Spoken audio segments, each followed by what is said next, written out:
உண்மையிலேயே இந்த சிவக்குரல் என்ற புத்தகத்தை வெளியிடுவதில் நான் மிக மகிழ்ச்சி அடைகிறேன். சித்தாந்த சிவக்குரல். இதே போல ஆன்மீக புத்தகங்கள் இன்னும் அதிகமாக வர வேண்டும்.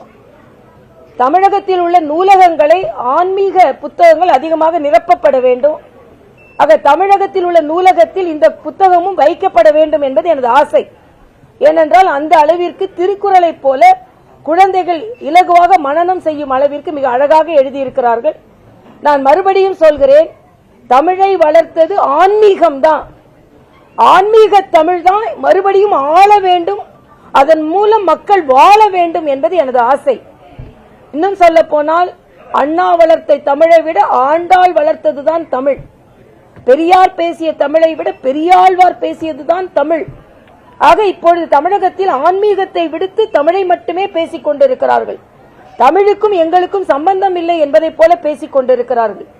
கீழடி அகழ்வாராய்ச்சியில் முதலில் தமிழின் தொன்மையை கொண்டு வருவதற்கு முயற்சி செய்ததே பாரதிய ஜனதா கட்சி தான். ஆக இன்று ஆனால் தமிழுக்கும் எதுக்கும் சம்பந்தம் இல்லை. அந்த தீர்ப்பு வருவதற்கு அந்த அறிக்கையில் சில மாற்றங்களை, சில சந்தேகங்களை எழுப்பினால் உடனே ஏதோ பாஜக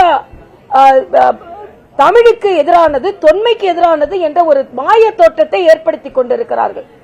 நான் சொல்கிறேன், தமிழின் தொன்மையை நமது பாரத பிரதமர் மாதிரி யாருமே சொன்னதில்லை.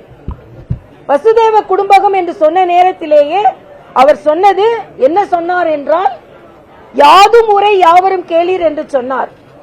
அதனால் மரியாதைக்குரிய பாரத பிரதமர் ஐநா வரைக்கும் தமிழை எடுத்து சென்றிருக்கிறார். தமிழ் தொன்மையான மொழி என்று பலமுறை பதிவு செய்திருக்கிறார். சு வெங்கடேசன் போன்றவர்கள் தமிழின் தொன்மையை அறிந்து கொள்வதற்கு பாஜகவிற்கோ பிரதமருக்கோ விருப்பம் இல்லை என்று ஒரு தவறான பொய் பிரச்சாரத்தை செய்து கொண்டிருக்கிறார்கள். தமிழின் தொன்மையை பழமையான மொழி என்று மரியாதைக்குரிய பாரத பிரதமர் பலமுறை சொல்லி இருக்கிறார்.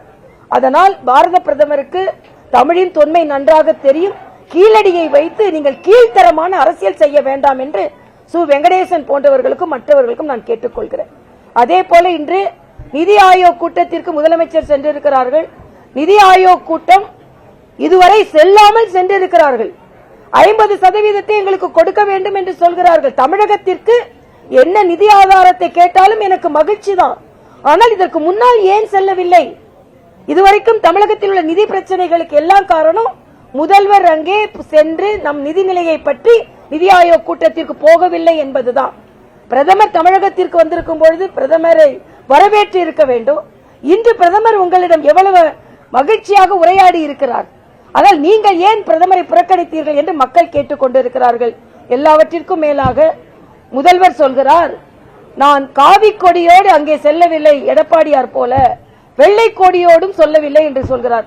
கொள்ளை கொடியோட போயிருக்கீங்க, டாஸ்மாக் கொள்ளை கொடியோடு நீங்கள் போயிருக்கிறீர்கள். அதனால் நீங்கள் எல்லாம் வெள்ளை கொடி காவி கொடி என்று நீங்கள் பேசுவதை மக்கள் இனிமேல் நம்ப மாட்டார்கள். நாங்கள் காவி கொடியை உயர்த்தி பிடிப்போம், அது மக்களுக்கு வெள்ளை கொடியாக இருக்கும் என்று சொல்லி உங்களிடம் விடைபெறுகிறேன். நன்றி தம்பிங்களா.